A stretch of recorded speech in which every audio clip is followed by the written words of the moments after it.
গেছি হয়েছে রেস্টুরেন্টে, কারণ প্রচণ্ড আমার খিদে পেয়ে গেছে। তো অনেক দিন হলো বাইরে কোথাও খাওয়াও হয়নি, ওই জন্য ভাবলাম যে এখানেই আসা যাক।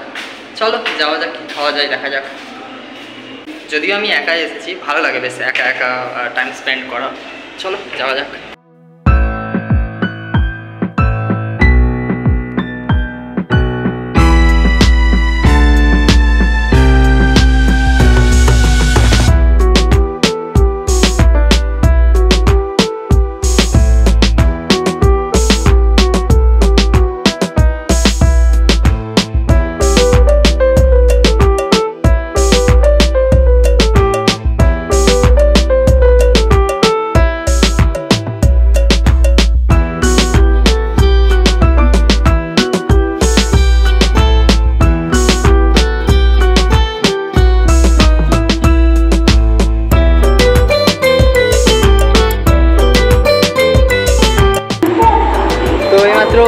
চলে আসলাম আমি মেমারি স্টেশন, এখানে ট্রেন আসলেই চলে যাবো বাড়ি।